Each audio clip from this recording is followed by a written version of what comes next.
fit guide. We're going to go inside the Great Pyramid of Giza.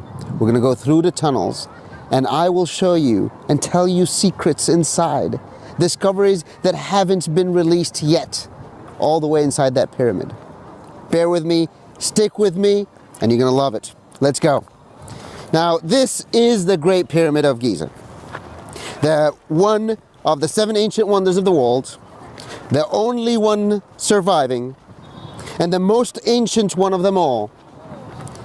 And the reason behind that is not just the fact that it's built nearly 5,000 years ago and still standing, not just the fact that it's 2.1 million blocks, each 5 to 7 tons each, stacked next to each other in a pyramid shape,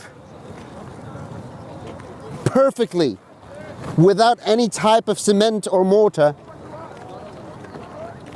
It's what's inside the Great Pyramid of Giza that makes it so special.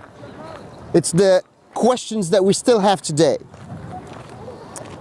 When the Great Pyramid of Giza was first opened, you could see, if you look right there, you could see that there is a ramp, there's like a top of it where you see the insides of the pyramid, and then you could see a little hole underneath.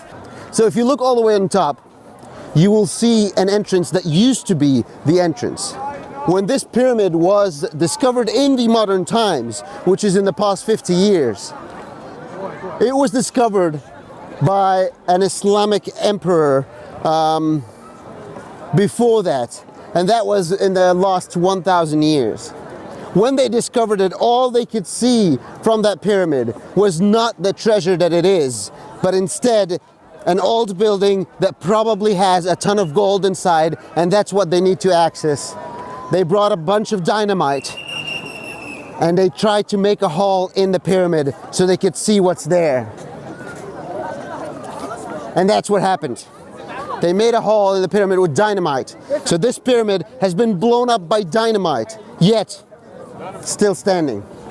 But then later, when they blew the pyramid up with dynamite, it didn't go anywhere. They couldn't access it from right there. They made another dynamite hole, but it's been blew up twice. And that allowed them to access the insides of the pyramid. The insides of the pyramid that once we understood how important that is and how hard was it to achieve, we're mind blown, and we still are. The best part about archaeology, you gotta join me up here. The best part about archaeology is when you involve other scientists in the question. We brought architects from all over the world, and we tried to ask them, how is this possible? How is it even still standing? And none of them quite understood why or made any sense of it. The only thing they could come up with is the fact that the shape of a pyramid is the best shape that can stand forever because of the weight and the pressure. This is the final ascent into the entrance of the Great Pyramid of Giza. They made this easier by shaping staircase, but the easy part is gone now, and we're about to get real physical. We are inside the Great Pyramid of Giza, and every time I'm here, you have to realize that you are in a hall, in a tunnel, with millions and millions of tons of blocks right on top of you.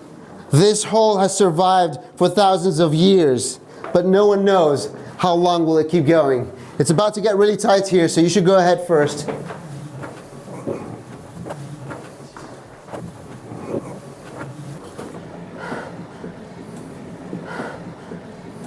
At this point, it's a ramp going up. You're gonna start feeling it right above your knees. But you shouldn't take it the easy way. You should bend down as well so you can feel the pain, haul the ramps, and get up. Now, this tunnel is one of the ancient pieces of the structure.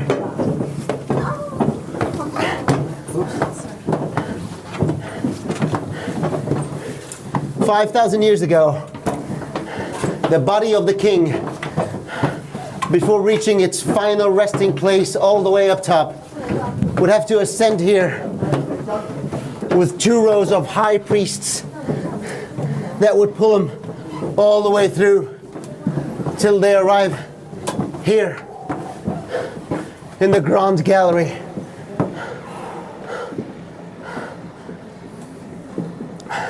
This right here is a room called the Grand Gallery.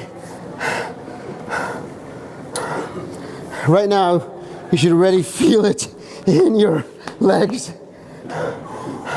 This room is very special. I'll take a moment here. You should keep walking. I'll take a moment here and explain to you the specialty of this room. If you look at the top, look all the way up, it's a vaulted ceiling. This vaulted ceiling was the only way for this to survive for more than 5,000 years. But at this point, the body of the king would have been taken out of that tunnel and then split in 2 rows, 1 row where I'm standing, 1 row where you're standing. And the body of the king would slide on 3 trunks all the way up. I'll be the high priest pulling the coffin on this side, and you're the other high priest pulling the coffin on your side, all the way up till you get to the top. And at this point,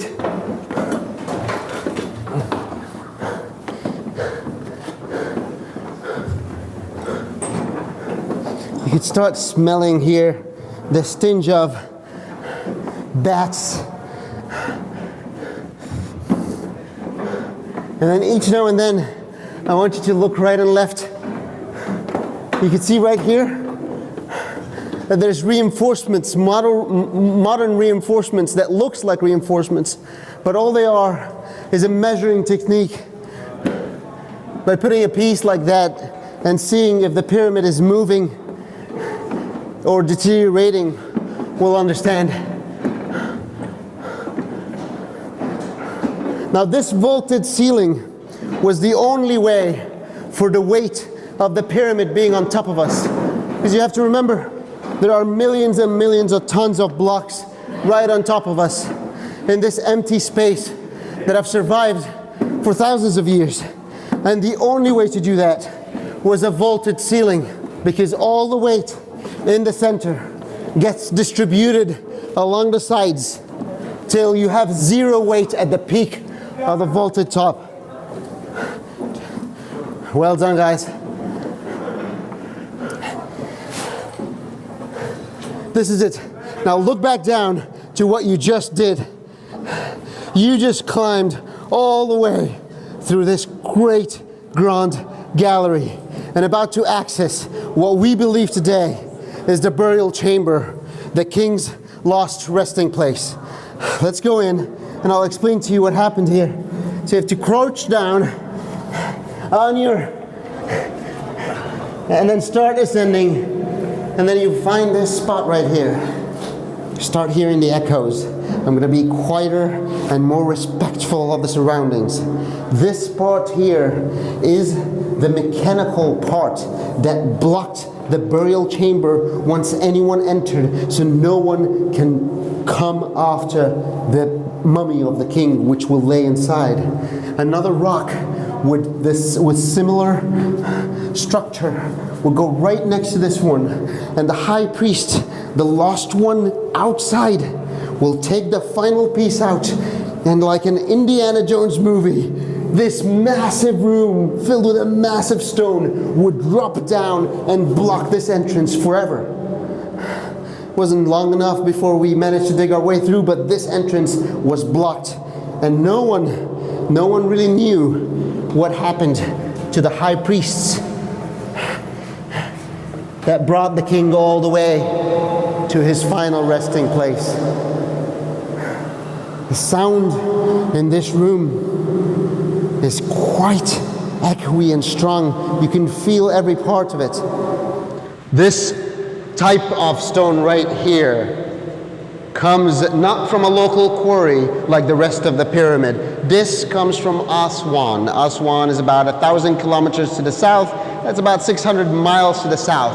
And look how massive these blocks are. Now I want you to think about it. Think about creating this pyramid 5,000 years ago, bringing blocks of this size, nearly 1,000 kilometers up north through on the Nile, bringing blocks of this size, 600 miles north up the Nile, and then placing it inside within the pyramid, and then building the whole pyramid around it. It is mind-blowing. I can't even explain. It is hard enough to build that pyramid, just stack this 2.1 million blocks in a perfect pyramid shape without glue, and now all this is inside of it. How do you create something like that is a question that everyone has. Now, if you look at this room and the burial chamber, architecturally, it's a problem. Because unlike every other opening inside the Great Pyramid of Giza, this room is not a vaulted ceiling room. Look up. All this is a straight ceiling. And for all architects around the world, when they first came here, it was always a mystery, because it doesn't make any sense. The physics of it doesn't work. This room cannot have a straight ceiling. It would collapse with millions of tons of weight on top of us. This is an empty room with a straight ceiling in the heart of the Great Pyramid that have survived for 5,000 years through earthquakes. This didn't make any sense, and it was a mystery for the longest time till we were able to get a scanning machine that came all the way inside and was able to scan what is behind this ceiling. And this ceiling is here on purpose. This ceiling is not really a straight ceiling like we thought. This is a fake ceiling. There are blocks of a ceiling that is right here, but on top of it, there is emptiness, and there are two sides and a vaulted ceiling on top of that. They did this just for the king, to feel like he's home in his house of eternity forever. But this ceiling is not what's carrying the weight. There's another ceiling on top of it. The king's coffin would come all the way and would finally rest in his final resting place, his sarcophagus, where the mummy will live for eternity. This is the house of eternity for that mummy. It will survive here for the rest of time, forever. That's what they believed. This sarcophagus is also from red granite, and it is one solid piece of rock. Look at the size of this thing. One solid piece of red granite that is bigger than any of the entrances that we can see inside this pyramid. There's no way that this can enter that Great Pyramid. There's no way that physically, the physics of it, this can be here right now. And I can't tell you how that happened, because even I don't know. The only way this could have happened is if they put this here before they finish building the pyramid, which is unbelievable. This is the final resting place of the king, but even though that's the case, we never actually found the king's body in here, which caused a big question. And there are so many theories around that. If this is a pyramid, if this is the tomb of the king, if this is the king's final resting place, where is the mummy? Well, no one could answer that question. Theories came out. There's a lot of theories out there that believes that this is not the final resting place because we did not find the king's body in here. They believe that this could be a power structure, the power station, or an alien spaceship. Everyone had his own theories. But this, I believe, was the final resting place of King Khufu. And the reason we couldn't find anything is because of the famous problem that we've had in Egypt across the centuries. tomb raiders. They've stolen every part of this place, every part of the king, and forbid him from living forever. A dream he worked on all his life, a dream that he built this pyramid which took him over 30 years to do. Now, about 2 years ago, they've created new technology, and it was made just for one purpose: to discover what's inside volcanic mountains so they can know when they're about to erupt. It is cosmic rays. It's a drones that go around a volcanic mountain that uses cosmic rays to measure what's the insides of every volcanic mountain. They thought about bringing it here, and they did. Now think about this. For the first time ever, they will be able to understand what exactly is inside the Great Pyramid of Giza. Because all this time, we believe we found the burial chamber. They brought the technology here. Cosmic rays went around the pyramid, drones everywhere, and they created a 3D model of what's inside the Great Pyramid of Giza. And it sounds geeky, and it sounds cool, a gadget, but here's the problem. All of a sudden, they look at the 3D model those cosmic rays created, and we find a room, an empty, void room that we never knew existed inside this pyramid. A room that is as big as the Statue of Liberty, placed somewhere around this part of the pyramid. So right now, behind this wall somewhere, there is a room that we've never discovered before, as big as the Statue of Liberty. The ancient Egyptian king Khufu could have been successful all this time, hiding his real mummy, hiding his real treasure from the tomb raiders. Could it be that that empty void up on top of us actually has the body of the king that survived for over 5,000 years? What does that room have? Everyone's theories will be solved once and for all once we find what's inside that empty room. But if you look behind me, there's also a shaft right here, which we once believed could reach that empty void.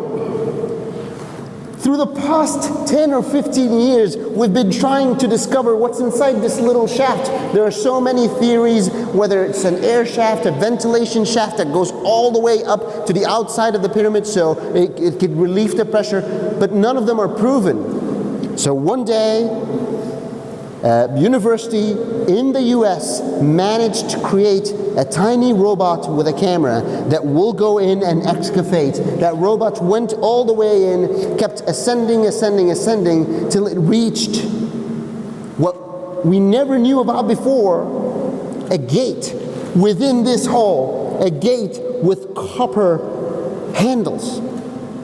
That robot was stuck, it couldn't go any further. But again, think about it, 5,000 years ago, building this pyramid with a little shaft inside this burial chamber and gates inside this. Who are they building this for? How did they do this? 10 years later, a robot was created with new technology that was able to dig through this gate with the copper handles. Went through and went with a camera inside that gate to find what's behind that shaft. It went inside. It dug deeper. It found remnants of a skull with some hieroglyphic etching around it. And it couldn't go any further. But there is further to discover. And unfortunately, I can't give you that answer today. I can't tell you what's at the end of this shaft because we can't figure it out yet. What they built 5,000 years ago is today's mystery.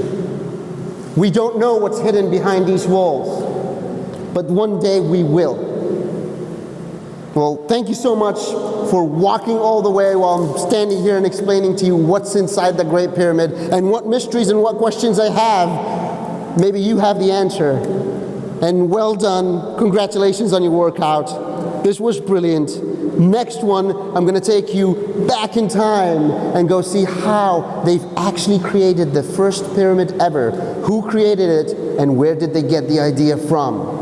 Or do I know? Join me on the next one. Ramy Romany here, your iFit guide.